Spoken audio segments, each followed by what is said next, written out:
Nimbus Audiobooks apresenta O Pequeno Príncipe.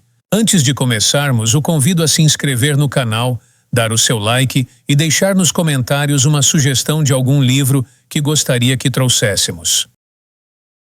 Certa vez, quando tinha 6 anos, vi num livro sobre a Floresta Virgem, Histórias Vividas, uma imponente gravura. Representava ela uma jiboia que engolia uma fera. Eis a cópia do desenho. Dizia o livro: as jiboias engolem, sem mastigar, a presa inteira. Em seguida, não podem mover-se e dormem os 6 meses da digestão. Refleti muito então sobre as aventuras da selva e fiz com lápis de cor o meu primeiro desenho. Meu desenho número 1 era assim. Mostrei minha obra-prima às pessoas grandes e perguntei se o meu desenho lhes fazia medo. Responderam-me: por que é que um chapéu faria medo? Meu desenho não representava um chapéu. Representava uma jiboia digerindo um elefante.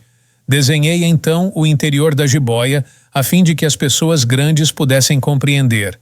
Elas têm sempre necessidade de explicações. Meu desenho número 2 era assim.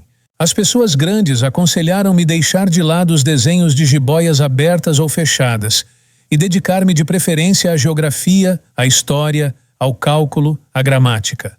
Foi assim que abandonei, aos 6 anos, uma esplêndida carreira de pintor. Eu fora desencorajado pelo insucesso do meu desenho número 1 e do meu desenho número 2. As pessoas grandes não compreendem nada sozinhas, e é cansativo para as crianças estar toda hora explicando. Tive, pois, de escolher uma outra profissão e aprendi a pilotar aviões. Voei, por assim dizer, por todo o mundo. E a geografia, é claro, me serviu muito. Sabia distinguir num relance a China e o Arizona. É muito útil quando se está perdido na noite. Tive assim, no correr da vida, muitos contatos com muita gente séria. Vivi muito no meio das pessoas grandes. Vi-as muito de perto. Isso não melhorou de modo algum a minha antiga opinião. Quando encontrava uma que me parecia um pouco lúcida, fazia com ela a experiência do meu desenho número 1, que sempre conservei comigo. Eu queria saber se ela era verdadeiramente compreensiva, mas respondia sempre: é um chapéu. Então, eu não lhe falava nem de jiboias, nem de florestas virgens, nem de estrelas. Punha-me ao seu alcance. Falava-lhe de bridge, de golfe, de política, de gravatas. E a pessoa grande ficava encantada de conhecer um homem tão razoável. Vivi, portanto, só, sem amigo com quem pudesse realmente conversar, até o dia, cerca de 6 anos atrás, em que tive uma pane no deserto do Saara. Alguma coisa se quebrara no motor, e como não tinha comigo mecânico ou passageiro, preparei-me para empreender sozinho o difícil conserto. Era para mim questão de vida ou de morte. Só dava para 8 dias a água que eu tinha. Na primeira noite adormeci, pois sobre a areia, a milhas e milhas de qualquer terra habitada. Estava mais isolado que o náufrago numa tábua, perdido no meio do mar. Imaginem então a minha surpresa quando, ao despertar do dia, uma vozinha estranha me acordou. Dizia: por favor, desenha-me um carneiro. Desenha-me um carneiro. Pus-me de pé, como atingido por um raio. Esfreguei os olhos. Olhei bem e vi um pedacinho de gente inteiramente extraordinário, que me considerava com gravidade. Eis o melhor retrato que mais tarde consegui fazer dele. Meu desenho é seguramente muito menos sedutor que o modelo. Não tenho culpa. Fora desencorajado, aos 6 anos, da minha carreira de pintor, e só aprendera a desenhar jiboias abertas e fechadas. Olhava, pois, essa aparição com olhos redondos de espanto.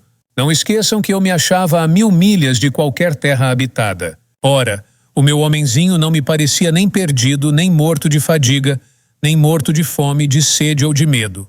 Não tinha absolutamente a aparência de uma criança perdida no deserto, a 1000 milhas da região habitada.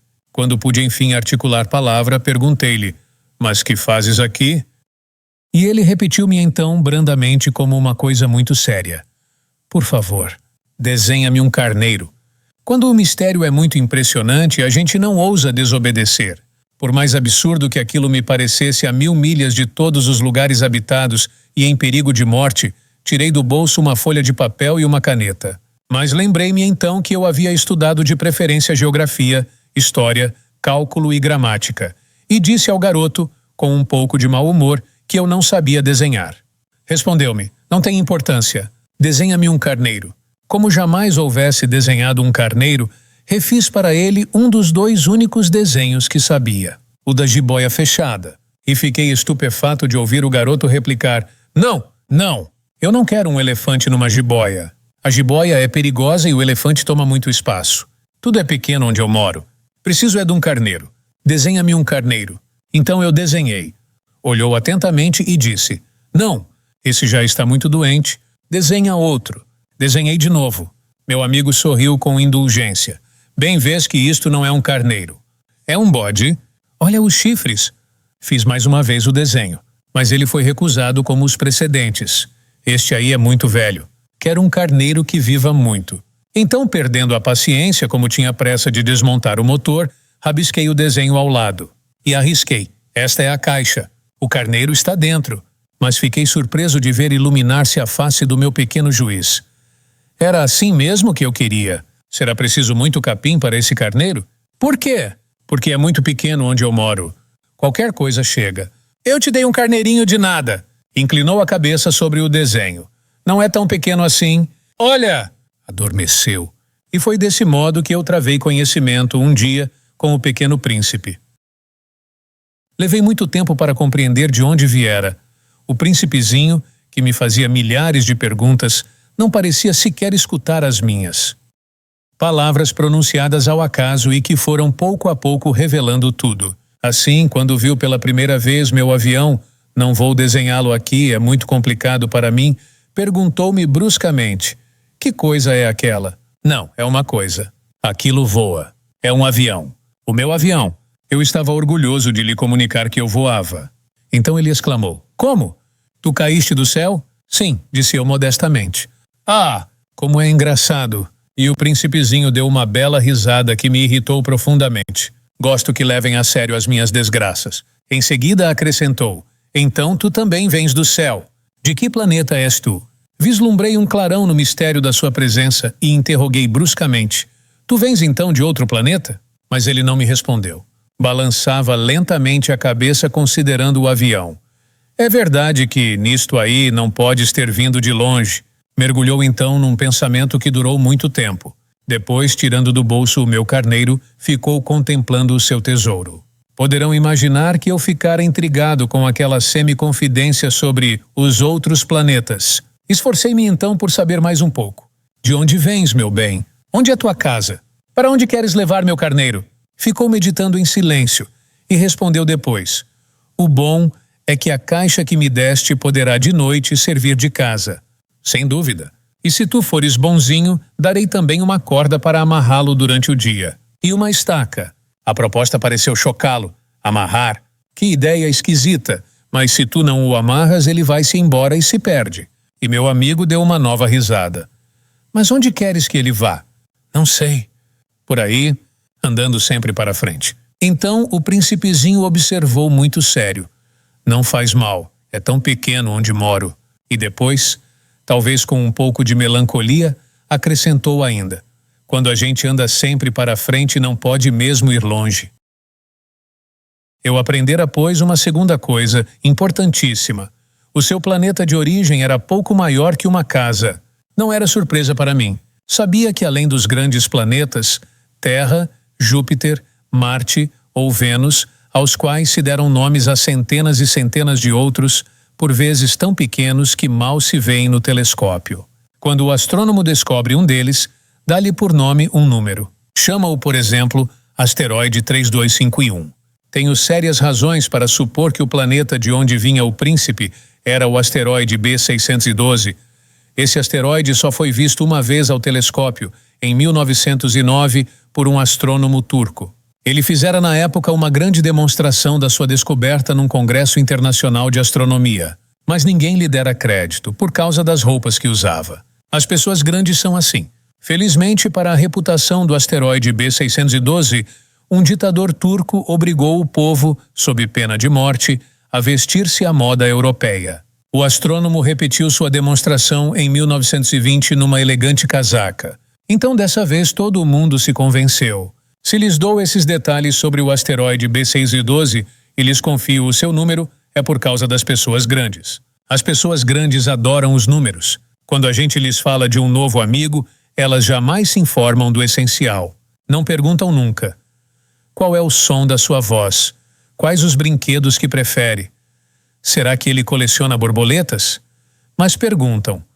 Qual é sua idade? Quantos irmãos tem ele? Quanto pesa? Quanto ganha seu pai? Somente então é que elas julgam conhecê-lo. Se dizemos às pessoas grandes, vi uma bela casa de tijolos cor-de-rosa, gerânios na janela, pombas no telhado, elas não conseguem de modo nenhum fazer uma ideia da casa. É preciso dizer-lhes, vi uma casa de 600 contos. Então, elas exclamam, que beleza! Assim, se a gente lhes disser, a prova de que o príncipezinho existia é que ele era encantador, que ele ria e que ele queria um carneiro. Quando alguém quer um carneiro é porque existe. Elas darão de ombros e nos chamarão de criança.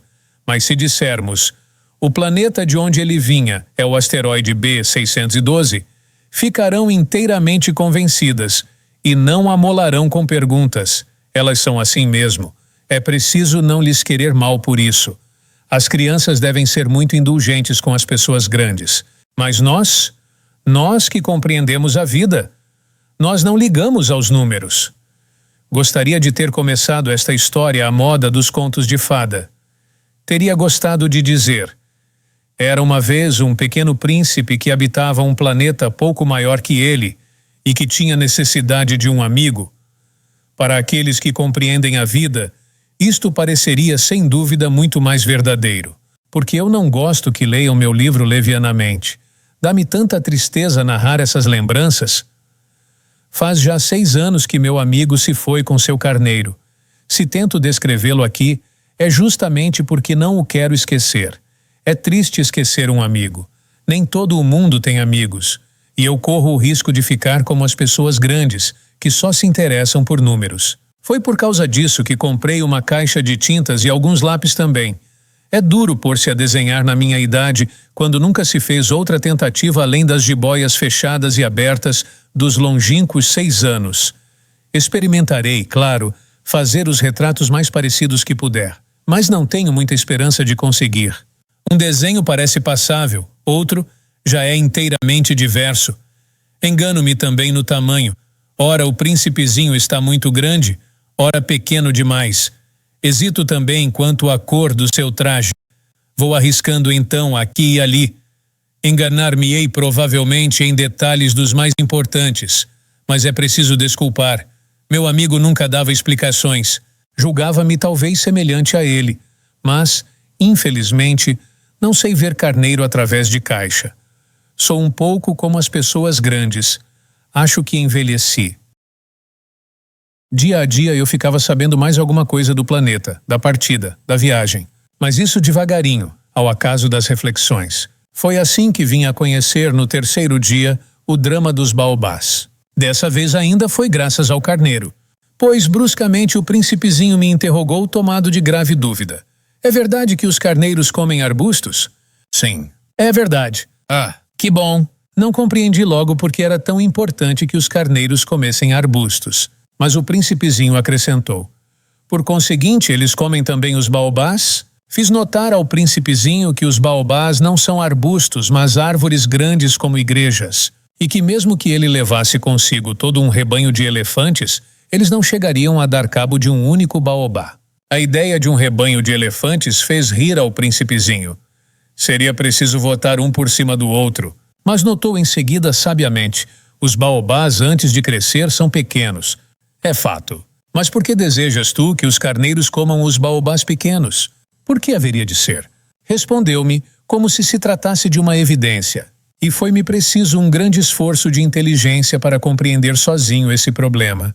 Com efeito, no planeta do príncipezinho havia, como em todos os outros planetas, ervas boas e más. Por conseguinte, sementes boas de ervas boas. Sementes más de ervas más. Mas as sementes são invisíveis. Elas dormem no segredo da terra até que uma cisme de despertar. Então ela espreguiça e lança timidamente para o sol um inofensivo galinho. Se é de roseira ou rabanete, podemos deixar que cresça à vontade. Mas quando se trata de uma planta ruim, é preciso arrancar logo, mal a tenhamos conhecido. Ora, Havia sementes terríveis no planeta do Príncipezinho. As sementes de baobá. O solo do planeta estava infestado. E um baobá, se a gente custa a descobri-lo, nunca mais se livra dele. Atravanca todo o planeta. Perfura-o com suas raízes. E se o planeta é pequeno e os baobás numerosos, o planeta acaba rachando. É uma questão de disciplina, me disse mais tarde o Príncipezinho. Quando a gente acaba a toalete da manhã, começa a fazer com cuidado a toalete do planeta. É preciso que a gente se conforme em arrancar regularmente os baobás logo que se distinguem das roseiras, com as quais muitos se parecem quando pequenos. É um trabalho sem graça, mas de fácil execução. E um dia aconselhou-me a tentar um belo desenho que fizesse essas coisas entrarem de uma vez na cabeça das crianças. Se algum dia tiverem de viajar, explicou-me, poderá ser útil para elas. Às vezes não há inconveniente em deixar um trabalho para mais tarde. Mas quando se trata de baobá, é sempre uma catástrofe. Conheci um planeta habitado por um preguiçoso. Havia deixado 3 arbustos. E, de acordo com as indicações do Príncipezinho, desenhei o tal planeta. Não gosto de tomar o tom de moralista, mas o perigo dos baobás é tão pouco conhecido e tão grandes os riscos daquele que se perdesse num asteroide, que ao menos uma vez faço exceção à minha reserva. E digo, portanto, meninos, cuidado com os baobás. Foi para advertir meus amigos de um perigo que há tanto tempo os ameaçava, como a mim, sem que pudéssemos suspeitar, que tanto caprichei naquele desenho. A lição que eu dava valia a pena. Perguntarão, talvez, por que não há nesse livro outros desenhos tão grandiosos como o desenho dos baobás? A resposta é simples. Tentei, mas não consegui. Quando desenhei os baobás, estava inteiramente possuído pelo sentimento de urgência. Assim eu comecei a compreender, pouco a pouco, meu pequeno príncipezinho, a tua vidinha melancólica. Muito tempo não tiveste outra distração que a doçura do pôr do sol. Aprendi esse novo detalhe quando me disseste, na manhã do 4º dia. Gosto muito de pôr do sol. Vamos ver um... Mas é preciso esperar. Esperar o quê? Esperar que o sol se ponha. Tu fizeste um ar de surpresa e logo depois riste de ti mesmo. Disseste-me, eu imagino sempre estar em casa. De fato, quando é meio-dia nos Estados Unidos, o sol, todo mundo sabe, está se deitando na França. Bastaria ir à França num minuto para assistir ao pôr do sol. Infelizmente, a França é longe demais, mas no teu pequeno planeta bastava apenas recuar um pouco a cadeira. E contemplavas o crepúsculo todas as vezes que desejavas. Um dia eu vi o sol se pôr 43 vezes. E um pouco mais tarde acrescentaste. Quando a gente está triste demais, gosta do pôr do sol. Estavas tão triste assim no dia dos 43, mas o príncipezinho não respondeu. No 5º dia, sempre graças ao carneiro, este segredo da vida do pequeno príncipe foi de súbito revelado. Perguntou-me sem preâmbulo como se fora o fruto de um problema muito tempo meditado em silêncio. Um carneiro, se come arbusto, come também as flores? Um carneiro come tudo o que encontra. Mesmo as flores que tenham espinho? Sim, mesmo as que têm. Então, para que servem os espinhos? Eu não sabia. Estava ocupadíssimo naquele instante, tentando desatarrachar do motor um parafuso muito apertado.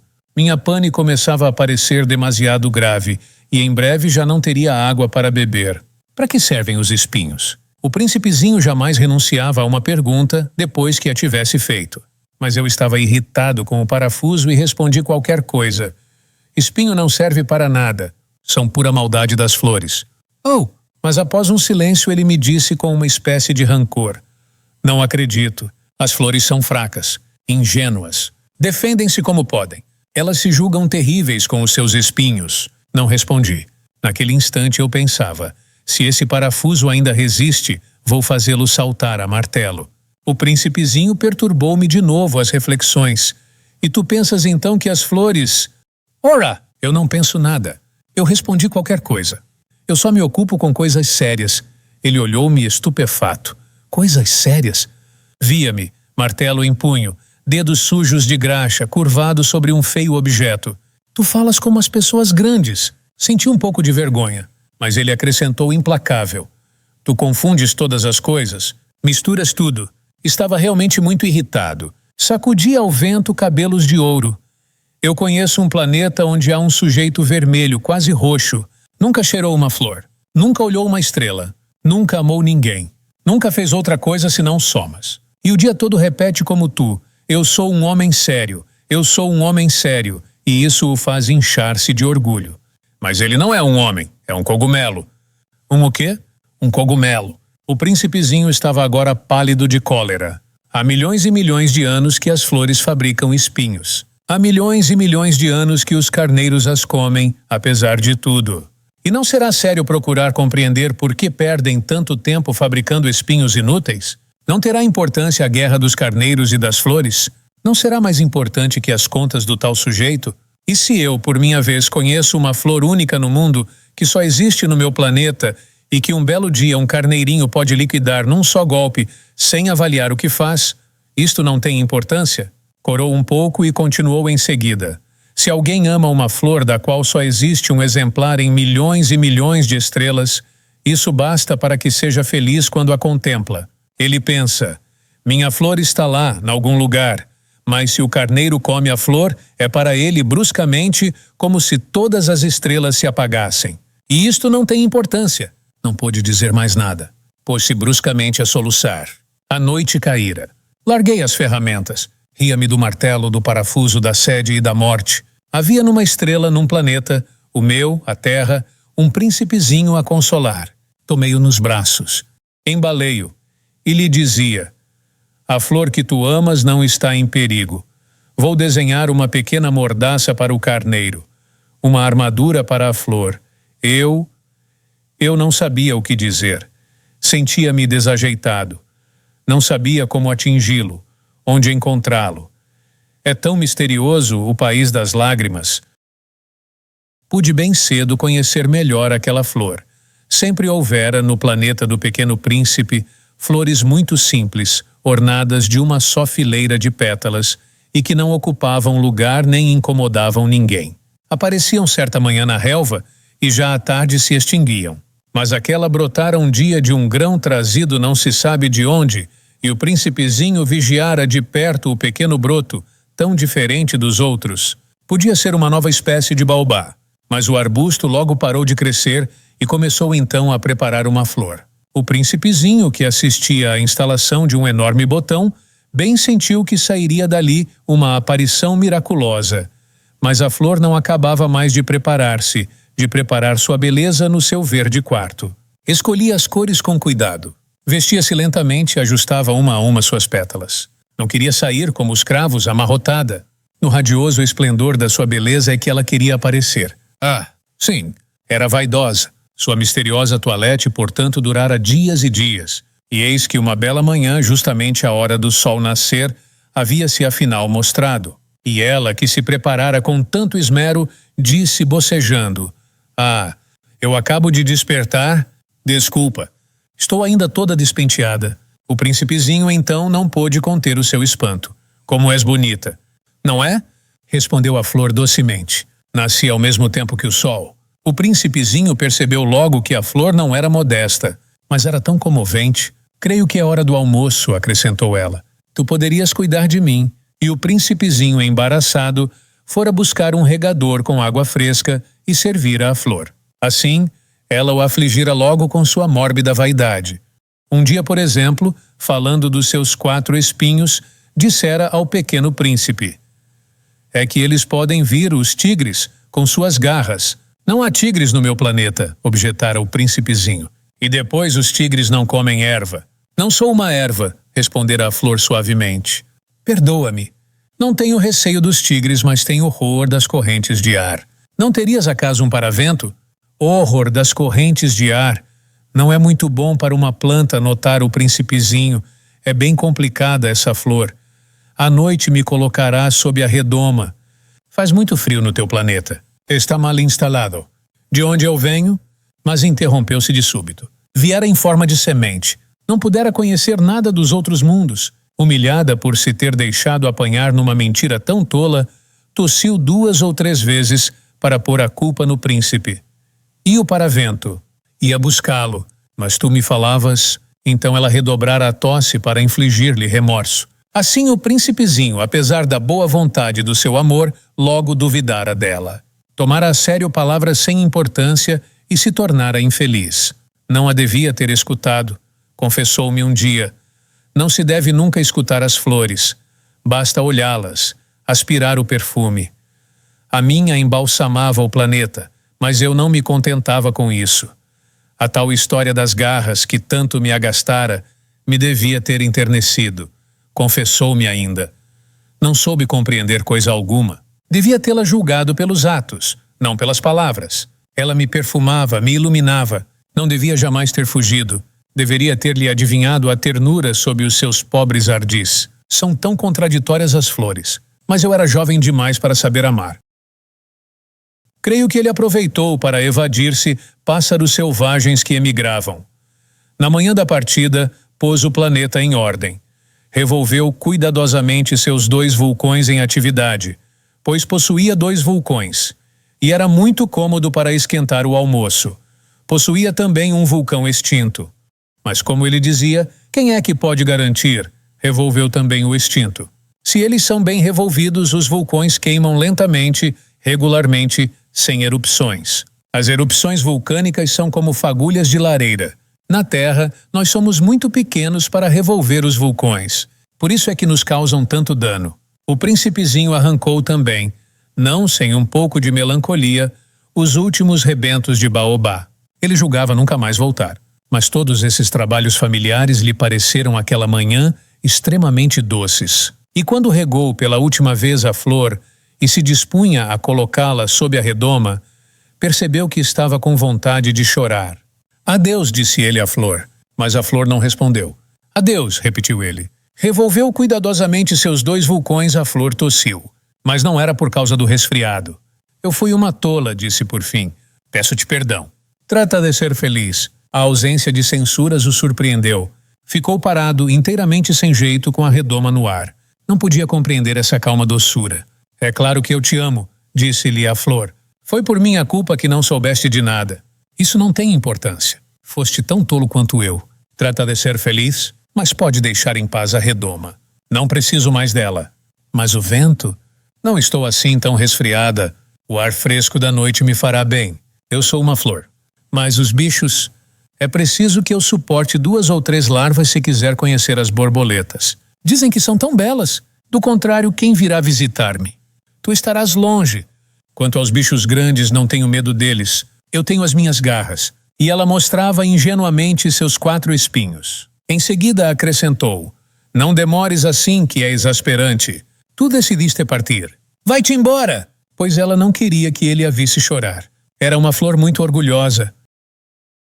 Ele se achava na região dos asteroides 325, 326, 327, 328, 329, 330. Começou, pois, a visitá-los para procurar uma ocupação e se instruir. O primeiro era habitado por um rei. O rei sentava-se vestido de púrpura e arminho, num trono muito simples, posto que majestoso. Ah, eis um súdito! Exclamou o rei ao dar com o príncipezinho. E o príncipezinho perguntou a si mesmo. Como pode ele reconhecer-me se jamais me viu? Ele não sabia que para os reis o mundo é muito simplificado. Todos os homens são súditos. Aproxima-te para que eu te veja melhor, disse o rei, todo orgulhoso de poder ser rei para alguém. O príncipezinho procurou com olhos onde sentar-se, mas o planeta estava todo atravancado pelo magnífico manto de arminho. Ficou então de pé, mas como estava cansado, bocejou. É contra a etiqueta bocejar na frente do rei, disse o monarca. Eu o proíbo. Não posso evitá-lo, disse o príncipezinho confuso. Fiz uma longa viagem e não dormi ainda. Então, disse o rei, eu te ordeno que bocejes. Há anos que não vejo ninguém bocejar. Os bocejos são uma raridade para mim. Vamos, boceja. É uma ordem. Isso me intimida. Eu não posso mais, disse o príncipezinho todo vermelho. Respondeu o rei. Então eu te ordeno ora bocejares e ora... Ele gaguejava um pouco e parecia vexado, porque o rei fazia questão fechada que sua autoridade fosse respeitada. Não tolerava desobediência. Era um monarca absoluto, mas como era muito bom, dava ordens razoáveis. Se eu ordenasse, costumava dizer, que um general se transformasse em gaivota e o general não me obedecesse, a culpa não seria do general, seria minha. Posso sentar-me? Interrogou timidamente o príncipezinho. Eu te ordeno que te sentes, respondeu-lhe o rei, que puxou majestosamente um pedaço do manto de arminho. Mas o príncipezinho se espantava. O planeta era minúsculo. Sobre quem reinaria o rei? Majestade, eu vos peço perdão de ousar interrogar-vos. Eu te ordeno que me interrogues, apressou-se o rei a declarar. Majestade, sobre quem é que reinais? Sobre tudo, respondeu o rei com uma grande simplicidade. Sobre tudo? O rei, com um gesto discreto, designou seu planeta, os outros e também as estrelas. Sobre tudo isso? Sobre tudo isso, respondeu o rei, pois ele não era apenas um monarca absoluto, era também um monarca universal. E as estrelas vos obedecem? Sem dúvida, disse o rei. Obedecem prontamente. Eu não tolero indisciplina. Um tal poder maravilhou o príncipezinho. Se ele fosse detentor do mesmo, teria podido assistir, não a 44, mas a 72, ou mesmo a 100, ou mesmo a 200 pôres do sol no mesmo dia, sem precisar sequer afastar a cadeira. E como se sentisse um pouco triste a lembrança do seu pequeno planeta abandonado, ousou solicitar do rei uma graça. Eu desejava ver um pôr do sol. Fazei-me esse favor. Ordenai ao sol que se ponha. Se eu ordenasse a meu general voar de uma flor a outra como borboleta, ou escrever uma tragédia, ou transformar-se em gaivota, e o general não executasse a ordem recebida, quem, ele ou eu, estaria errado? Vós, respondeu com firmeza o príncipezinho. Exato, é preciso exigir de cada um o que cada um pode dar, replicou o rei. A autoridade repousa sobre a razão. Se ordenares a teu povo que ele se lance ao mar, farão todos revolução. Eu tenho o direito de exigir obediência porque minhas ordens são razoáveis. E meu pôr do sol? Lembrou o príncipezinho, que nunca esquecia a pergunta que houvesse formulado. Teu pôr do sol, tu o terás, eu o exigirei. Mas eu esperarei na minha ciência de governo que as condições sejam favoráveis. Quando serão? Indagou o príncipezinho. Hein? Respondeu o rei, que consultou inicialmente um grosso calendário. Será lá por volta de 7h40 esta noite. E tu verás como sou bem obedecido. O príncipezinho bocejou. Lamentava o pôr do sol que perdera. E depois já estava se aborrecendo um pouco. Não tenho mais nada que fazer aqui, disse ao rei. Vou prosseguir minha viagem. Não partas, respondeu o rei, que estava orgulhoso de ter um súdito. Não partas. Eu te faço ministro. Ministro de quê? Da justiça, mas não há ninguém a julgar. Quem sabe, disse o rei. Ainda não dei a volta no meu reino. Estou muito velho, não tenho lugar para carruagem e andar cansa-me muito. Oh, mas eu já vi, disse o príncipe, que se inclinou para dar ainda uma olhadela do outro lado do planeta. Não consigo ver ninguém. Tu julgarás a ti mesmo, respondeu-lhe o rei. É o mais difícil. É bem mais difícil julgar a si mesmo que julgar os outros. Se consegues julgar-te bem, eis um verdadeiro sábio. Mas eu posso julgar-me a mim próprio em qualquer lugar, replicou o príncipezinho. Não preciso para isso ficar morando aqui. Ah, disse o rei, eu tenho quase certeza de que há um velho rato no meu planeta. Eu o escuto de noite. Tu poderás julgar esse rato. Tu o condenarás à morte de vez em quando. Assim a sua vida dependerá da tua justiça. Mas tu o perdoarás cada vez para economizá-lo, pois só temos um.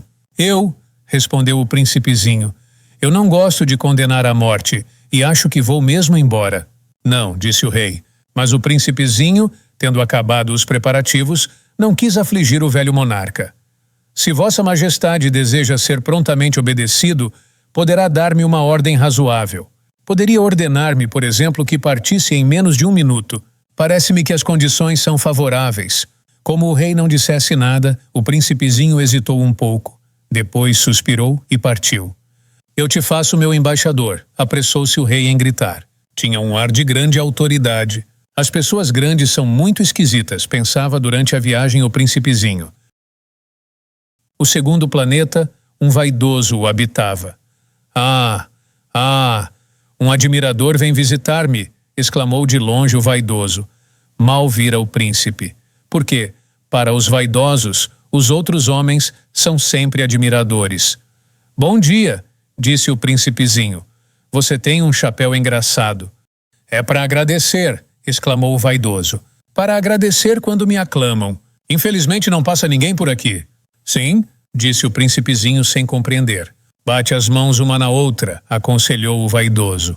O príncipezinho bateu as mãos uma na outra. O vaidoso agradeceu modestamente, erguendo o chapéu. Ah, isso é mais divertido que a visita ao rei, disse consigo mesmo o príncipezinho, e recomeçou a bater as mãos uma na outra. O vaidoso recomeçou a agradecer, tirando o chapéu. Após 5 minutos de exercício, o príncipezinho cansou-se com a monotonia do brinquedo. E para o chapéu cair, perguntou ele, que é preciso fazer? Mas o vaidoso não ouviu. Os vaidosos só ouvem os elogios. Não é verdade que tu me admiras muito? Perguntou ele ao príncipezinho. Que quer dizer admirar? Admirar significa reconhecer que eu sou o homem mais belo, mais rico, mais inteligente e mais bem vestido de todo o planeta. Mas só há você no seu planeta. Dá-me esse gosto. Admira-me mesmo assim? Eu te admiro, disse o príncipezinho dando de ombros. Mas como pode isso interessar-te? E o príncipezinho foi-se embora. As pessoas grandes são decididamente muito bizarras, ia pensando ele pela viagem afora. O planeta seguinte era habitado por um bêbado.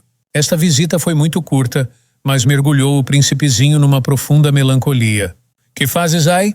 Perguntou ao bêbado, silenciosamente instalado diante de uma coleção de garrafas vazias e uma coleção de garrafas cheias. Eu bebo, respondeu o bêbado com ar lúgubre. Por que é que bebes? Perguntou-lhe o príncipezinho. Para esquecer, respondeu o beberrão. Esquecer o quê? Indagou o príncipezinho, que já começava a sentir pena. Esquecer que eu tenho vergonha, confessou o bêbado, baixando a cabeça. Vergonha de quê? Investigou o príncipezinho, que desejava socorrê-lo. Vergonha de beber, concluiu o beberrão, encerrando-se definitivamente no seu silêncio. E o príncipezinho foi-se embora, perplexo. As pessoas grandes são decididamente muito bizarras, dizia de si para si durante a viagem. O quarto planeta era o do homem de negócios. Estava tão ocupado que não levantou sequer a cabeça à chegada do príncipe. Bom dia, disse-lhe este. O seu cigarro está apagado. 3 e 2 são 5. 5 e 7, 12. 12 e 3, 15. Bom dia. 15 e 7, 22. 22 e 6, 28. Não há tempo para acender de novo. 26 e 5, 31. Uf! São, pois, 501.622.731. 500 milhões de quê? Ainda estás aqui? 501 milhões de... Eu não sei mais. Tenho tanto trabalho. Sou um sujeito sério, não me preocupo com ninharias. 2 e 5, 7. 500 milhões de quê? Repetiu o príncipezinho, que nunca na sua vida renunciara a uma pergunta, uma vez que a tivesse feito. O homem de negócios levantou a cabeça. Há 54 anos que habito este planeta e só fui incomodado 3 vezes. A primeira vez foi há 22 anos por um besouro caído não sei de onde. Fazia um barulho terrível e cometi 4 erros na soma. A segunda foi há 11 anos, por uma crise de reumatismo. Falta de exercício. Não tenho tempo para passeio. Sou um sujeito sério. A terceira é esta. Eu dizia, portanto, 501 milhões. Milhões de quê? O homem de negócios compreendeu que não havia esperança de paz. Milhões dessas coisinhas que se veem às vezes no céu. Moscas? Não. Essas coisinhas que brilham. Abelhas? Também não. Essas coisinhas douradas que fazem sonhar os ociosos. Eu cá sou um sujeito sério. Não tenho tempo para divagações. Ah, estrelas? Isso mesmo, estrelas. E que fazes tu de 500 milhões de estrelas? 501 milhões. 622.731. Eu sou um sujeito sério. Gosto de exatidão. E que fazes tu dessas estrelas? Que faço delas? Sim. Nada. Eu as possuo. Tu possuis as estrelas? Sim. Mas eu já vi um rei que... Os reis não possuem. Eles reinam sobre. É muito diferente. E de que te serve possuir as estrelas? Serve-me para ser rico. E para que te serve ser rico? Para comprar outras estrelas, se alguém achar. Esse aí, disse o príncipezinho para si mesmo, raciocina um pouco como o bêbado. No entanto, fez ainda algumas perguntas. Como pode a gente possuir as estrelas? De quem são elas? Respondeu ameaçador o homem de negócios. Eu não sei. De ninguém. Logo são minhas, porque pensei primeiro. Basta isso? Sem dúvida. Quando achas um diamante que não é de ninguém, ele é teu. Quando achas uma ilha que não é de ninguém, ela é tua. Quando tens uma ideia primeiro, tu a fazes registrar. Ela é tua. E quanto a mim, eu possuo as estrelas, pois ninguém antes de mim teve a ideia de as possuir. Isso é verdade, disse o príncipezinho. E que fazes tu com elas? Eu as administro. Eu as conto e reconto, disse o homem de negócios. É difícil, mas eu sou um homem sério. O príncipezinho ainda não estava satisfeito. Eu, se possuo um lenço, posso colocá-lo em torno do pescoço e levá-lo comigo. Se possuo uma flor, posso colher a flor e levá-la comigo. Mas tu não podes colher as estrelas. Não, mas eu posso colocá-las no banco. O que quer dizer isto? Isso quer dizer que eu escrevo num papelzinho o número das minhas estrelas. Depois tranco o papel a chave numa gaveta. Só isto? E basta. É divertido, pensou o príncipezinho. É bastante poético, mas não é muito sério. O príncipezinho tinha, sobre as coisas sérias, ideias muito diversas das ideias das pessoas grandes. Eu, disse ele ainda, possuo uma flor que rego todos os dias. Possuo 3 vulcões que revolvo toda semana, porque revolvo também o que está extinto. A gente nunca sabe. É útil para os meus vulcões e útil para a minha flor que eu os possua. Mas tu não és útil às estrelas. O homem de negócios abriu a boca, mas não achou nada a responder, e o príncipezinho se foi. As pessoas grandes são mesmo extraordinárias, repetia simplesmente no percurso da viagem. O 5º planeta era muito curioso.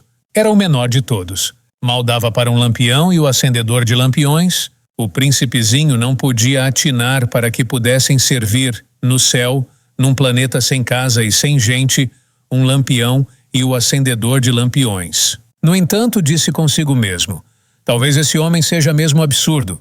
No entanto, é menos absurdo que o rei, que o vaidoso, que o homem de negócios, que o beberrão. Seu trabalho ao menos tem um sentido. Quando acende o lampião é como se fizesse nascer mais uma estrela, mais uma flor. Quando o apaga, porém, é estrela ou flor que adormecem. É uma ocupação bonita. E é útil porque é bonita. Quando abordou o planeta, saudou respeitosamente o acendedor. Bom dia. Por que acabas de apagar teu lampião? Eu executo uma tarefa terrível. É o regulamento, respondeu o acendedor. Bom dia. Que é o regulamento? É apagar meu lampião? Boa noite. E tornou a acender. Mas por que acabas de o acender de novo?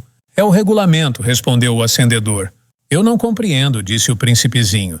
Não é para compreender, disse o acendedor. Regulamento é regulamento. Bom dia. E apagou o lampião. Em seguida, enxugou a fronte num lenço de quadrinhos vermelhos. Eu executo uma tarefa terrível. Antigamente era razoável. Apagava de manhã e acendia à noite. Tinha o resto do dia para descansar e o resto da noite para dormir. E depois disso mudou o regulamento? O regulamento não mudou, disse o acendedor. Aí é que está o drama.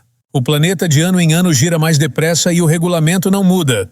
E então, disse o príncipezinho, agora que ele dá uma volta por minuto, não tenho mais um segundo de repouso. Acendo e apago uma vez por minuto. Ah, que engraçado. Os dias aqui duram 1 minuto. Não é nada engraçado, disse o acendedor. Já faz 1 mês que estamos conversando. 1 mês? Sim. 30 minutos. 30 dias. Boa noite. E acendeu o lampião. O príncipezinho considerou-o e amou aquele acendedor tão fiel ao regulamento. Lembrou-se dos pores do sol que ele mesmo produzia, recuando um pouco a cadeira. Quis ajudar o amigo. Sabes, eu sei de um modo de descansar quando quiseres. Eu sempre quero, disse o acendedor, pois a gente pode ser ao mesmo tempo fiel e preguiçoso. E o príncipezinho prosseguiu. Teu planeta é tão pequeno que podes, com 3 passos, dar-lhe a volta. Basta andares lentamente, bem lentamente, de modo a ficares sempre ao sol. Quando quiseres descansar, caminharás, e o dia durará quanto queiras. Isso não adianta muito, disse o acendedor. O que eu gosto mais na vida é de dormir. Então não há remédio, disse o príncipezinho. Não há remédio, disse o acendedor. Bom dia, e apagou seu lampião. Esse aí, disse para si o príncipezinho, ao prosseguir a viagem para mais longe, esse aí seria desprezado por todos os outros, o rei, o vaidoso, o beberrão, o homem de negócios. No entanto, é o único que não me parece ridículo.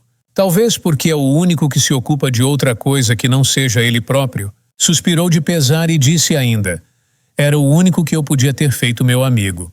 Mas seu planeta é mesmo pequeno demais. Não há lugar para dois. O que o príncipezinho não ousava confessar é que os 1440 pores do sol, em 24 horas, davam-lhe certa saudade do abençoado planeta. O sexto planeta era 10 vezes maior. Era habitado por um velho que escrevia livros enormes. Bravo! Eis um explorador, exclamou ele logo que viu o príncipezinho. O príncipezinho assentou-se na mesa ofegante. Já viajara tanto. De onde vens? Perguntou-lhe o velho. Que livro é esse?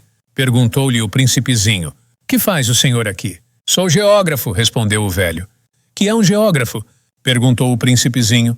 É um sábio que sabe onde se encontram os mares, os rios, as cidades, as montanhas, os desertos. É bem interessante, disse o príncipezinho. Eis, afinal, uma verdadeira profissão. E lançou um olhar em torno de si no planeta do geógrafo. Nunca havia visto planeta tão majestoso. O seu planeta é muito bonito. Haverá oceanos nele. Como hei de saber? Disse o geógrafo. Ah! O príncipezinho estava decepcionado. E montanhas? Como hei de saber? Disse o geógrafo. E cidades e rios e desertos? Como hei de saber? Disse o geógrafo pela terceira vez. Mas o senhor é geógrafo. É claro, disse o geógrafo. Mas não sou explorador. Há uma falta absoluta de exploradores. Não é o geógrafo que vai contar as cidades, os rios, as montanhas, os mares, os oceanos, os desertos. O geógrafo é muito importante para estar passeando. Não deixa um instante a escrivaninha, mas recebe os exploradores, interroga-os, anota as suas lembranças. E se as lembranças de alguns lhe parecem interessantes, o geógrafo estabelece um inquérito sobre a moralidade do explorador. Por quê? Porque um explorador que mentisse produziria catástrofes nos livros de geografia, como o explorador que bebesse demais. Ah, por quê? Perguntou o príncipezinho. Porque os bêbados vêm dobrado. Então o geógrafo anotaria 2 montanhas onde há uma só. Conheço alguém, disse o príncipezinho, que seria um mau explorador. É possível? Pois bem, quando a moralidade do explorador parece boa, faz-se uma investigação sobre a sua descoberta. Vai-se ver? Não, seria muito complicado. Mas exige-se do explorador que ele forneça provas. Tratando-se, por exemplo, de uma grande montanha, ele trará grandes pedras. O geógrafo de súbito se entusiasmou. Mas tu vens de longe? Tu és explorador. Tu me vais descrever o teu planeta. E o geógrafo, tendo aberto o seu caderno, apontou o seu lápis. Anotam-se primeiro a lápis as narrações dos exploradores. Espera-se para cobrir a tinta que o explorador tenha fornecido provas. Então, interrogou o geógrafo. Oh! Onde eu moro, disse o príncipezinho.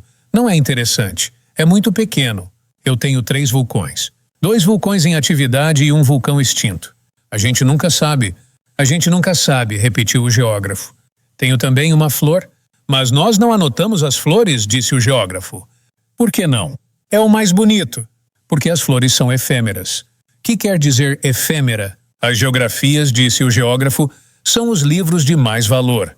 Nunca ficam fora de moda. É muito raro que um monte troque de lugar. É muito raro um oceano esvaziar-se. Nós escrevemos coisas eternas. Mas os vulcões extintos podem se reanimar, interrompeu o príncipezinho. Que quer dizer efêmera? Que os vulcões estejam extintos ou não, isso dá no mesmo para nós, disse o geógrafo. O que nos interessa é a montanha. Ela não muda. Mas que quer dizer efêmera, repetiu o príncipezinho, que nunca na sua vida renunciara a uma pergunta que tivesse feito.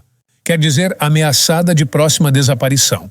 Minha flor está ameaçada de próxima desaparição? Sem dúvida. Minha flor é efêmera, disse o príncipezinho, e não tem mais que 4 espinhos para defender-se do mundo. E eu a deixei sozinha. Foi seu primeiro movimento de remorso. Mas retomou coragem. Que me aconselha a visitar? Perguntou ele. O planeta Terra, respondeu-lhe o geógrafo. Goza de grande reputação, e o príncipezinho se foi pensando na flor. O 7º planeta foi, pois, a Terra. A Terra não é um planeta qualquer. Contam-se lá 111 reis. Não esquecendo, é claro, os reis negros. 7.000 geógrafos, 900.000 negociantes, 7 milhões e meio de beberrões, 311 milhões de vaidosos, isto é, cerca de 2 bilhões de pessoas grandes. Para dar-lhes uma ideia das dimensões da Terra, eu lhes direi que, antes da invenção da eletricidade, era necessário manter, para o conjunto dos 6 continentes, um verdadeiro exército de 462.511 acendedores de lampiões. Isto fazia, visto um pouco de longe, um magnífico efeito. Os movimentos desse exército eram ritmados como os de um balé de ópera. Primeiro vinha a vez dos acendedores de lampiões da Nova Zelândia e da Austrália. Esses, em seguida, acesos os lampiões, iam dormir. Entrava, por sua vez, a dança dos acendedores de lampiões da China e da Sibéria, e também desapareciam nos bastidores. Vinha a vez dos acendedores de lampiões da Rússia e das Índias, depois os da África e da Europa, depois os da América do Sul, os da América do Norte. E jamais se enganavam na ordem de entrada quando apareciam em cena. Era um espetáculo grandioso. Apenas 2, o acendedor do único lampião do Polo Norte e o seu colega do único lampião do Polo Sul, levavam vida ociosa e descuidada. Trabalhavam 2 vezes por ano. Quando a gente quer fazer graça, mente às vezes um pouco. Não fui lá muito honesto ao lhes falar dos acendedores de lampiões. Corro o risco de dar, àqueles que não conhecem o nosso planeta, uma falsa ideia dele. Os homens ocupam, na verdade, muito pouco lugar na superfície da Terra. Se os 2 bilhões de habitantes que povoam a Terra se mantivessem de pé, colados um ao outro, como para um comício, acomodar-se-iam facilmente numa praça pública de 20 milhas de comprimento por 20 de largura. Poder-se-ia ajuntar a humanidade toda na menor das ilhas do Pacífico. As pessoas grandes não acreditarão, é claro. Elas julgam ocupar muito espaço. Imaginam-se tão importantes como os baobás. Digam-lhes, pois, que façam o cálculo. Elas adoram os números. Ficarão contentes com isso. Mas vocês não percam tempo com esse problema de aritmética. Inútil. Vocês acreditam em mim. O príncipezinho, uma vez na Terra, ficou, pois, muito surpreso de não ver ninguém. Já receara ter se enganado de planeta quando um anel cor-de-lua remexeu na areia. Boa noite, disse o príncipezinho inteiramente ao acaso. Boa noite, disse a serpente. Em que planeta me encontro? Perguntou o príncipezinho. Na Terra, na África, respondeu a serpente. Ah! E não há ninguém na Terra? Tu és um bichinho engraçado, disse ele, fino como um dedo. Aqui é o deserto. Não há ninguém nos desertos. A terra é grande, disse a serpente. O príncipezinho sentou-se numa pedra e ergueu os olhos para o céu. As estrelas são todas iluminadas. Não será para que cada um possa um dia encontrar a sua? Olha o meu planeta, está justamente em cima de nós. Mas como está longe? Teu planeta é belo, disse a serpente. Que vens fazer aqui? Tive dificuldades com uma flor, disse o príncipe. Ah, exclamou a serpente. E se calaram. Onde estão os homens? Repetiu enfim o príncipezinho. A gente está um pouco só no deserto. Entre os homens também, disse a serpente. O príncipezinho olhou-a longamente. Tu és um bichinho engraçado, disse ele, fino como um dedo. Mas sou mais poderosa do que o dedo de um rei, disse a serpente. O príncipezinho sorriu. Tu não és tão poderosa assim. Não tens sequer umas patas. Não podes sequer viajar. Eu posso levar-te mais longe que um navio, disse a serpente. Ela enrolou-se na perninha do príncipe como um bracelete de ouro. Aquele que eu toco, eu o devolvo à terra de onde veio, continuou a serpente. Mas tu és puro. Tu vens de uma estrela. O príncipezinho não respondeu. Tenho pena de ti tão fraco nessa terra de granito. Posso ajudar-te um dia se tiveres muita saudade do teu planeta. Posso? Oh, eu compreendi muito bem, disse o príncipezinho. Mas por que falas sempre por enigmas? Eu os resolvo todos, disse a serpente. E calaram-se os dois. O príncipezinho atravessou o deserto e encontrou apenas uma flor. Uma flor de 3 pétalas, uma florzinha à toa. Bom dia, disse o príncipe. Bom dia, disse a flor. Onde estão os homens? Perguntou polidamente. A flor, um dia, vira passar uma caravana. Os homens? Eu creio que existem 6 ou 7. Vi-os há muitos anos, mas não se pode nunca saber onde se encontram. O vento os leva. Eles não têm raízes. Eles não gostam das raízes. Adeus, disse o príncipezinho. Adeus, disse a flor. O príncipezinho escalou uma grande montanha. As únicas montanhas que conhecera eram os 3 vulcões que lhe davam pelo joelho. O vulcão extinto servia-lhe de tamborete. De montanha tão alta, pensava ele, verei todo o planeta e todos os homens. Mas só viu agulhas de pedra, pontudas. Bom dia, disse ele inteiramente ao léu. Bom dia, bom dia, bom dia, respondeu o eco. Quem és tu? Perguntou o príncipezinho. Quem és tu? Quem és tu? Quem és tu? Respondeu o eco. Sede meus amigos, eu estou só, disse ele. Estou só, estou só, estou só, respondeu o eco. Este planeta é todo seco, pontudo e salgado. Que planeta engraçado, pensou então. É todo seco, pontudo e salgado. E os homens não têm imaginação. Repetem o que a gente diz. No meu planeta eu tinha uma flor. E era sempre ela que falava primeiro. Mas aconteceu que o príncipezinho, tendo andado muito tempo pelas areias, pelas rochas e pela neve, descobriu, enfim, uma estrada. E as estradas vão todas na direção dos homens. Bom dia, disse ele. Era um jardim cheio de rosas. Bom dia, disseram as rosas. O príncipezinho contemplou-as. Eram todas iguais à sua flor. Quem sois? Perguntou ele estupefato. Somos rosas, disseram as rosas. Ah! Exclamou o príncipezinho. E ele sentiu-se extremamente infeliz. Sua flor lhe havia contado que ela era a única de sua espécie em todo o universo. E eis que havia 5.000, iguaizinhas num só jardim.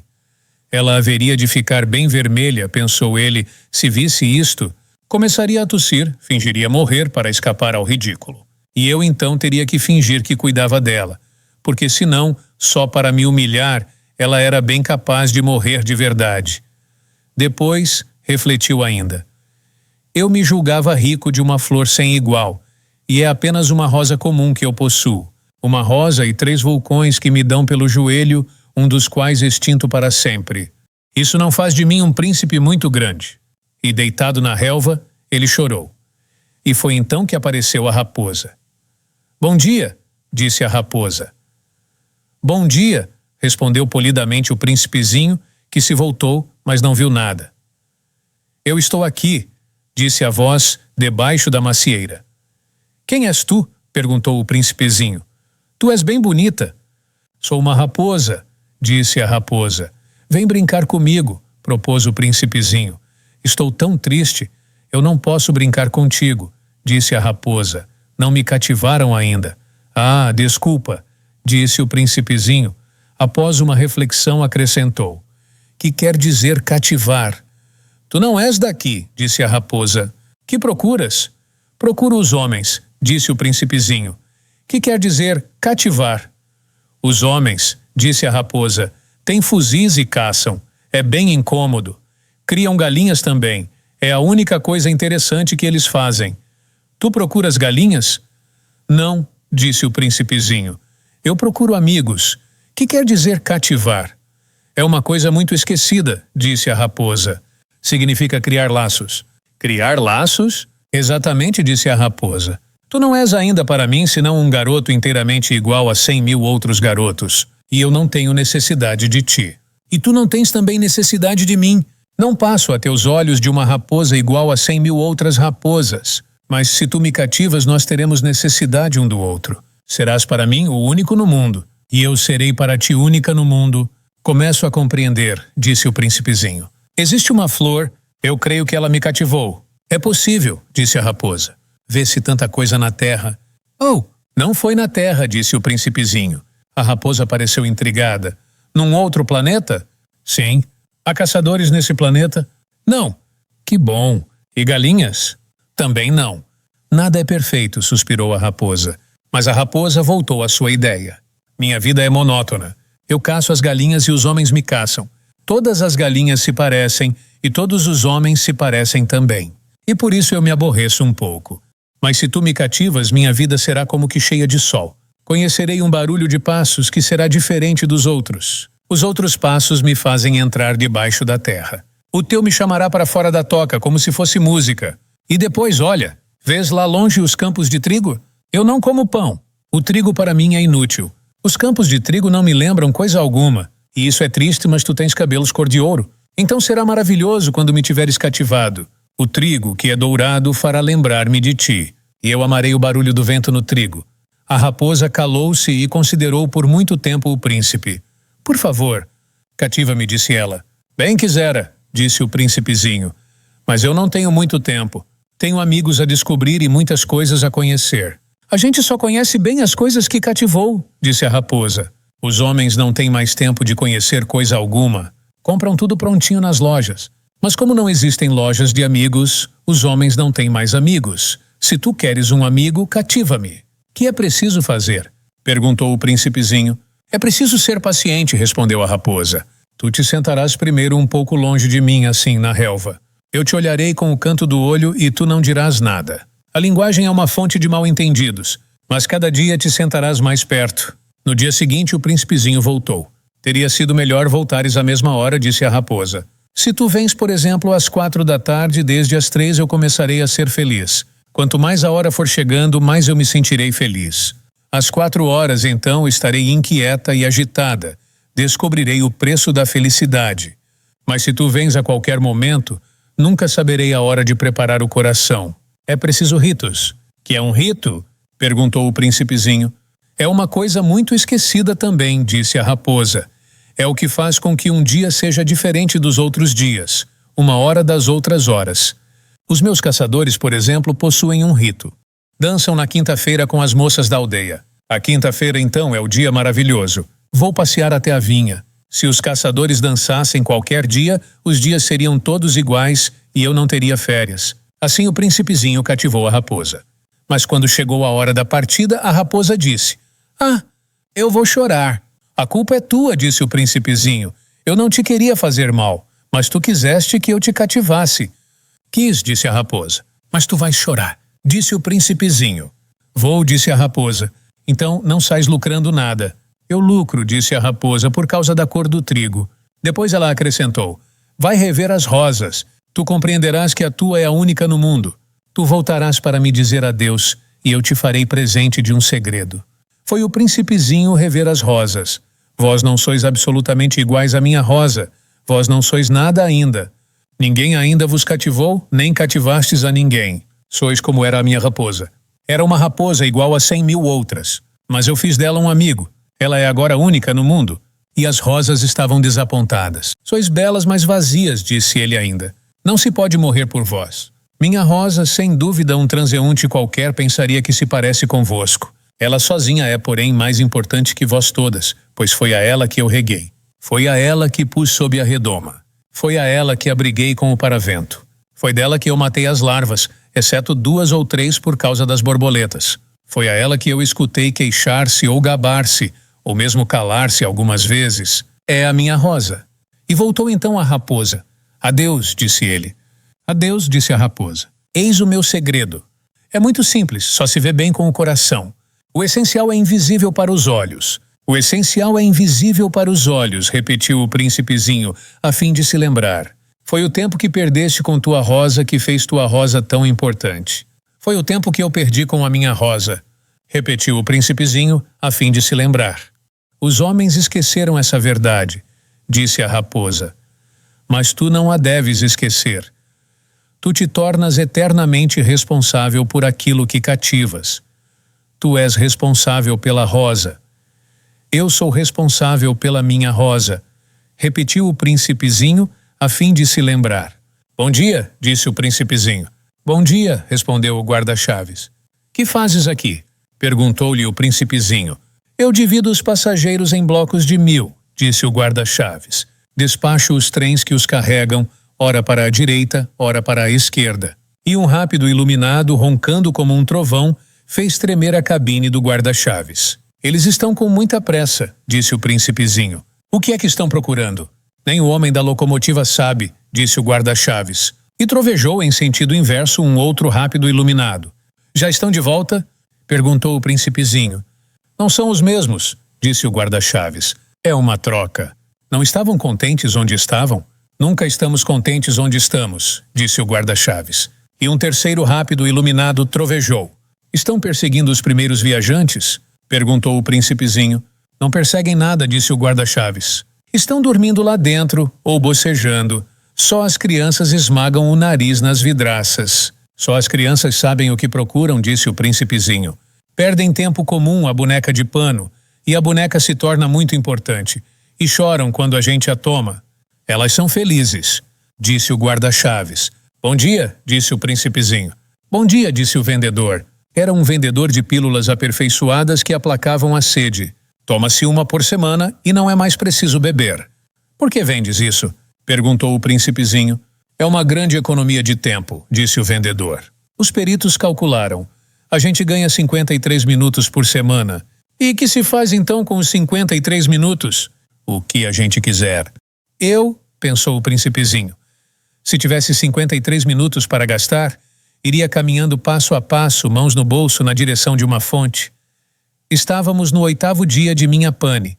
Justamente quando bebia a última gota da minha provisão de água, foi que ouvi a história do vendedor. Ah, disse eu ao príncipezinho, são bem bonitas as tuas lembranças, mas eu não consertei ainda meu avião, não tenho mais nada para beber, e eu seria feliz, eu também, se pudesse ir caminhando passo a passo, mãos no bolso, na direção de uma fonte. Minha amiga raposa me disse, meu caro, não se trata mais de raposa. Ah, por quê? Porque vamos morrer de sede.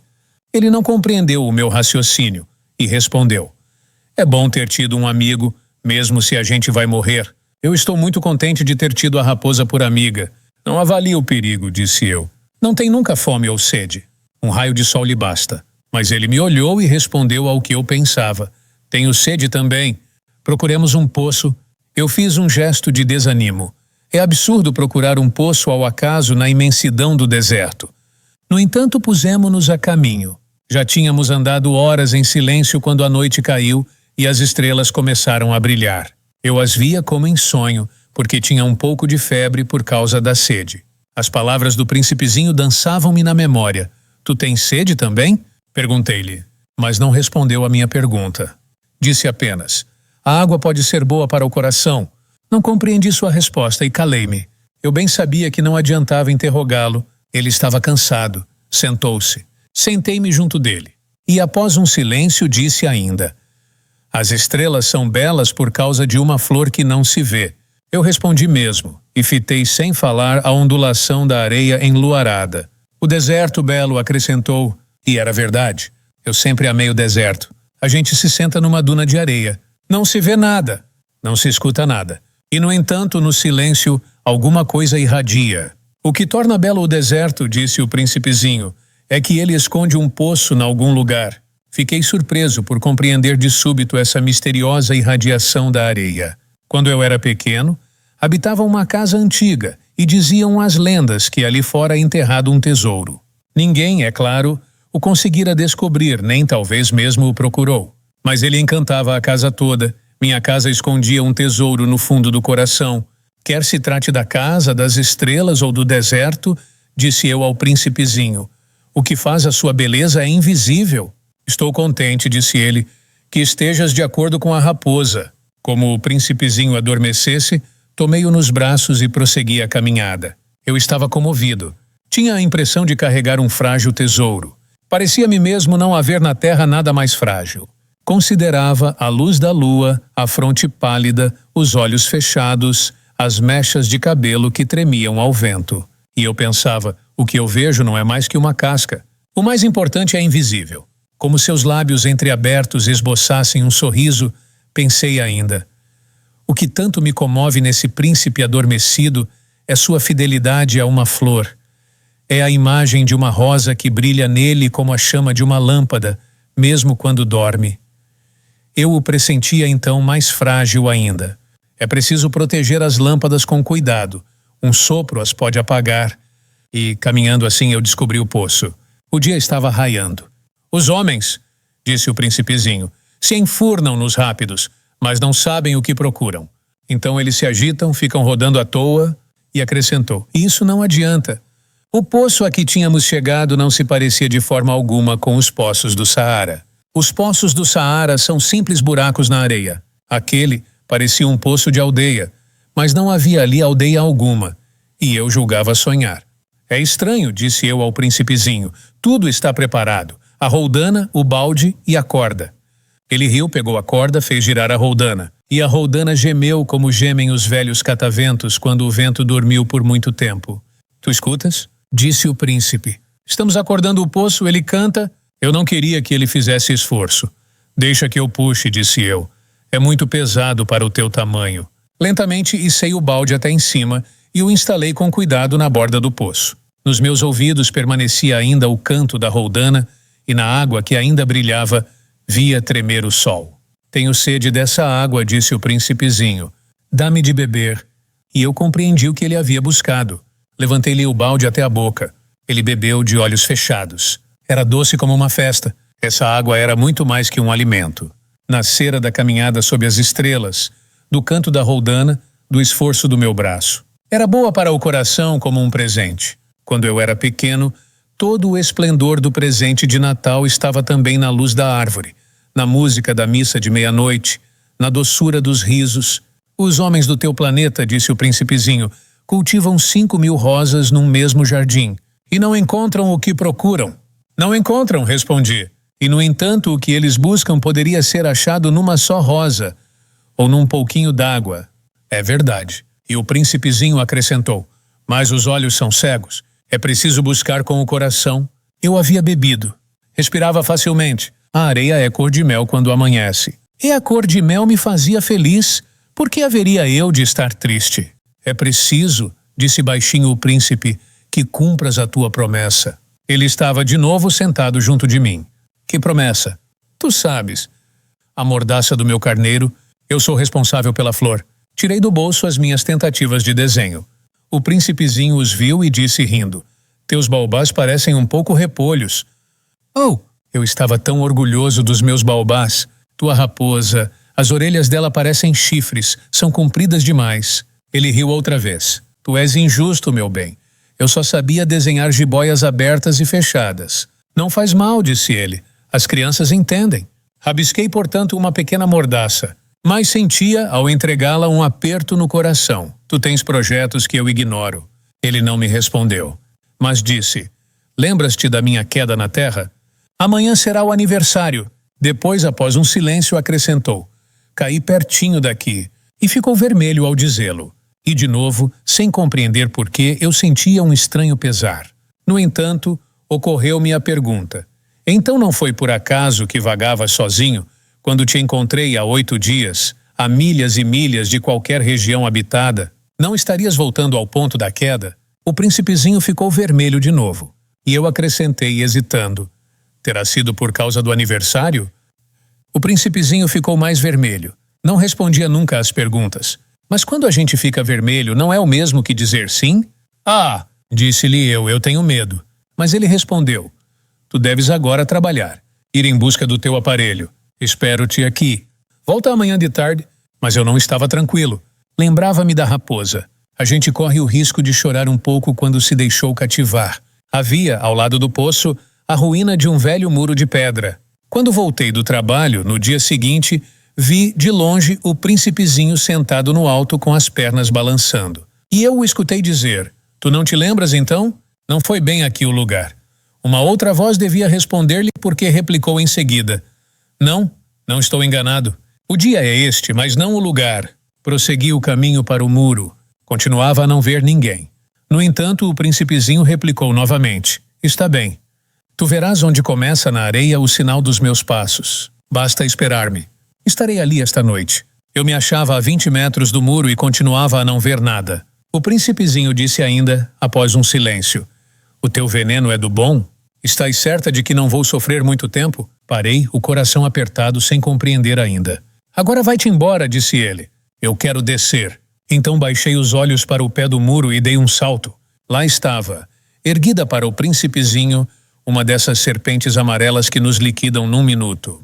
Enquanto procurava o revólver no bolso, dei uma rápida corrida. Mas, percebendo o barulho, a serpente se foi encolhendo lentamente, como um repuxo que morre.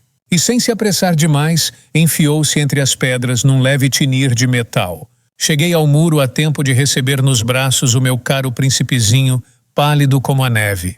Que história é essa? Tu conversas agora com as serpentes? Desatei o nó do seu eterno lenço dourado. Umedeci-lhe as têmporas. Dei-lhe água. E agora não ousava perguntar-lhe coisa alguma. Olhou-me gravemente e passou-me os bracinhos no pescoço. Sentia-lhe o coração bater de encontro ao meu, como o de um pássaro que morre, atingido pela carabina. Ele me disse, estou contente de teres descoberto o defeito do maquinismo. vais poder voltar para casa. Como soubeste disso, eu vinha justamente anunciar-lhe que, contra toda a expectativa, havia realizado o concerto.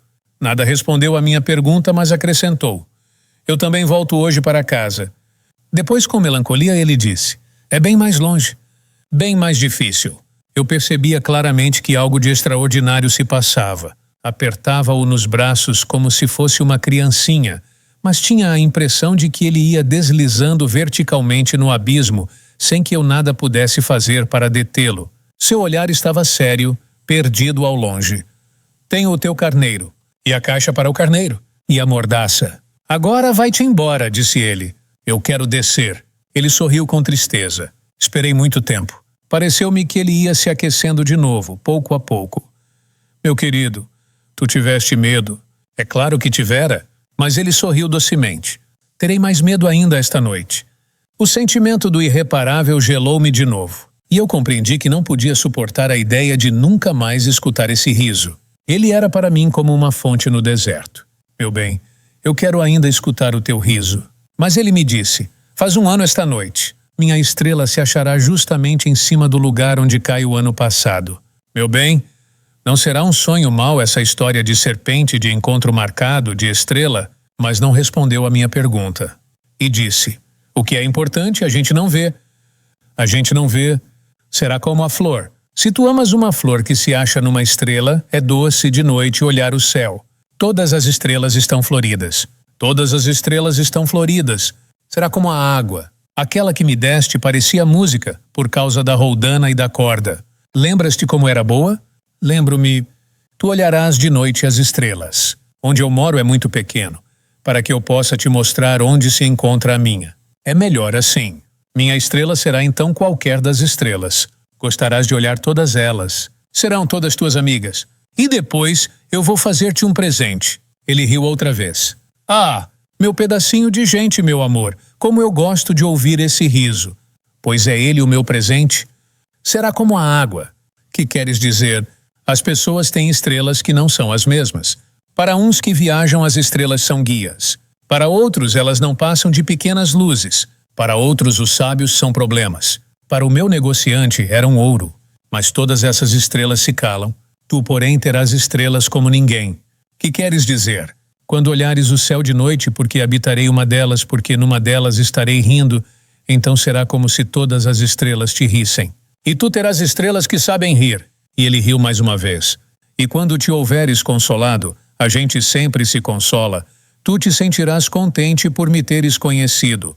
Tu serás sempre meu amigo. Terás vontade de rir comigo. E abrirás às vezes a janela à toa, por gosto. E teus amigos ficarão espantados de ouvir-te rir olhando o céu. Tu explicarás então: sim, as estrelas, elas sempre me fazem rir. E eles te julgarão maluco. Será uma peça que te prego. E riu de novo. Será como se eu te houvesse dado, em vez de estrelas, montões de guizos que riem. E riu de novo mais uma vez. Depois ficou sério. Esta noite, tu sabes, não venhas. Eu não te deixarei. Eu parecerei sofrer. Eu parecerei morrer. É assim. Não venhas ver. Não vale a pena. Eu não te deixarei. Mas ele estava preocupado. Eu digo isto também por causa da serpente. É preciso que não te morda. As serpentes são más. Podem morder por gosto. Eu não te deixarei. Mas uma coisa o tranquilizou. Elas não têm veneno, é verdade, para uma segunda mordida. Essa noite não o vi pôr-se a caminho. Evadiu-se sem rumor. Quando consegui apanhá-lo, caminhava decidido, a passo rápido. Disse-me apenas: ah, estás aqui. E ele me tomou pela mão. Mas afligiu-se ainda. Fizeste mal. Tu sofrerás. Eu parecerei morto e não será verdade. Eu me calava. Tu compreendes. É longe demais. Eu não posso carregar esse corpo. É muito pesado. Eu me calava. Mas será como uma velha casca abandonada. Uma casca de árvore não é triste. Eu me calava. Perdeu um pouco da coragem, mas fez ainda um esforço. Será bonito, sabes? Eu também olharei as estrelas. Todas as estrelas serão poços com uma roldana enferrujada. Todas as estrelas me darão de beber. Eu me calava. Será tão divertido? Tu terás 500 milhões de guizos. Eu terei 500 milhões de fontes. E ele se calou também porque estava chorando. É aqui. Deixa-me dar um passo sozinho. E sentou-se porque tinha medo. Disse ainda: tu sabes, Minha flor, eu sou responsável por ela. Ela é tão frágil, tão ingênua. Tem 4 espinhos de nada para defendê-la do mundo. Eu sentei-me também, pois não podia mais ficar de pé. Ele disse, pronto, acabou-se. Hesitou ainda um pouco, depois ergueu-se. Deu um passo. Eu não podia mover-me. Houve apenas um clarão amarelo perto da sua perna. Permaneceu por um instante imóvel. Não gritou. Tombou devagarinho como uma árvore tomba. Nem fez sequer barulho por causa da areia. E agora certamente já se vão 6 anos. Jamais contar essa história. Os camaradas ficaram contentes de ver-me são e salvo. Eu estava triste, mas dizia, é o cansaço. Agora já me consolei um pouco. Mas não de todo. Sei que ele voltou ao seu planeta, pois ao raiar do dia não lhe encontrei o corpo. Não era um corpo tão pesado assim. E gosto à noite de escutar as estrelas. 500 milhões de guizos. Mas eis que sucede uma coisa extraordinária. Na mordaça que desenhei para o príncipezinho, esqueci de juntar a correia. Não poderá jamais prendê-la no carneiro. E eu pergunto então, que se terá passado no planeta? Pode bem ser que o carneiro tenha comido a flor. Ora, eu penso, certamente que não. O príncipezinho encerra a flor todas as noites na redoma de vidro e vigia bem o carneiro. Então, eu me sinto feliz. E todas as estrelas riem docemente. Ora, eu digo, uma vez ou outra a gente se distrai e basta isto. Esqueceu uma noite a redoma de vidro ou o carneiro saiu de mansinho sem que fosse notado. Então os guizos se transformam todos em lágrimas. Eis aí um mistério bem grande. Para vocês, que amam também o príncipezinho, como para mim, todo o universo muda de sentido, se num lugar, que não sabemos onde, um carneiro, que não conhecemos, comeu ou não uma rosa. Olhem o céu. Perguntem, terá ou não terá o carneiro comido a flor? E verão como tudo fica diferente. E nenhuma pessoa grande jamais compreenderá que isso tenha tanta importância. Esta é, para mim, a mais bela paisagem do mundo, e também a mais triste. É a mesma da página precedente, mas desenhei-a de novo para mostrá-la bem. Foi aqui que o príncipezinho apareceu na terra, e desapareceu depois. Olhem atentamente esta paisagem para que estejam certos de reconhecê-la, se viajarem um dia na África, através do deserto.